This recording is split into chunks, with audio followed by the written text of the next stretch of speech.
Governor Mark Gordon says he supports Texas's efforts to secure their border. Bobby Barasso, the wife of Senator John Barasso, has died. And the Jekyll and Hyde weather patterns we're experiencing are actually not unusual for Wyoming.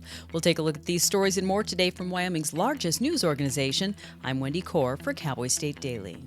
Wyoming Governor Mark Gordon was one of 25 Republican governors to sign a letter Thursday proclaiming support for Texas Governor Greg Abbott's efforts to ignore the Biden administration and secure the U.S.-Mexico border. Cowboy State Daily's Leo Wolfson reports that Gordon said he remains committed to a secure border and to supporting states struggling with the ongoing security crisis along the country's southern border. In recent weeks, the Abbott administration has had them put up barbed wire to kind of secure the border more with Mexico. And the Biden administration has want this taken down, saying it stops their border patrol agents from kind of traveling across that border area. Earlier this week, the U.S. Supreme Court sided with the federal government in allowing the removal of the razor wire.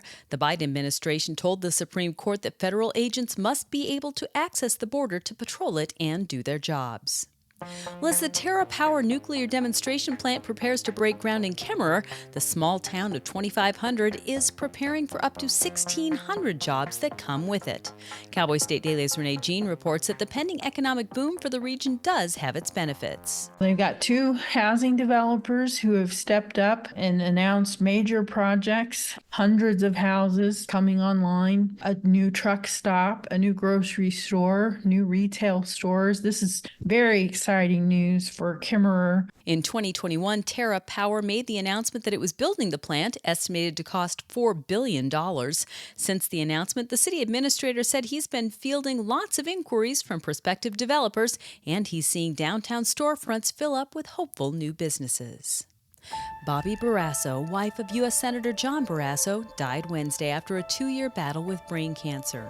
Cowboy State Daily's Leo Wolfson reports that Bobby was a Wyoming native, well known throughout the state for her acts of public service. She worked for both former U.S. Senators Malcolm Walp and Craig Thomas and State Treasurer Stan Smith, and she served on a countless number of boards. All of Wyoming's congressional delegation reached out to support Senator Barasso through this trying time, as did Governor Mark Gordon. She just is going to be, I think, remembered by a lot of people in Wyoming for the legacy that she left and her spirit. I'll be back with more news right after this. The weather is turning oh so frightful this time of year, but those excavation projects, they will persevere. I'm Jan Warren for One Call of Wyoming, here to remind you that no matter how big or how small your digging project is, contacting 811 2 full business days before you begin is required by state law. So stay safe unwrapping presents, not utility lines. From all of us at One Call of Wyoming, happy holidays. There are fewer elk and more bison in Yellowstone National Park, so wolves are changing their diet accordingly and going after bison.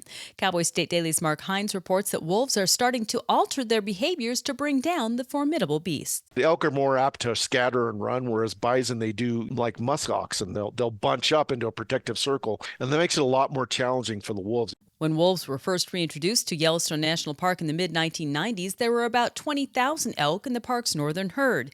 Now there are roughly 8,000. Meanwhile, the opposite has happened with bison in the area, with their numbers ballooning from about 500 to roughly 4,460. And Wyoming's Jekyll and Hyde El Nino winter has seen 100-degree temperature swings in a matter of weeks, from minus 50 polar vortex wind chills to over 50 above to finish January.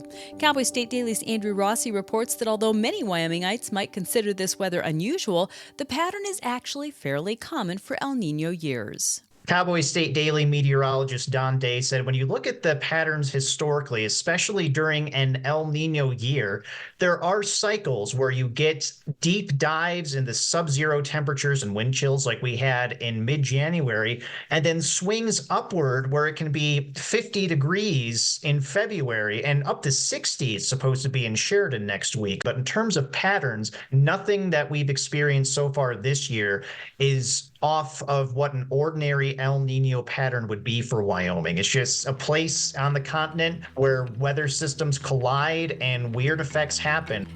And that's today's news. Get your free digital subscription to Wyoming's only statewide newspaper by hitting the subscribe button on CowboyStateDaily.com.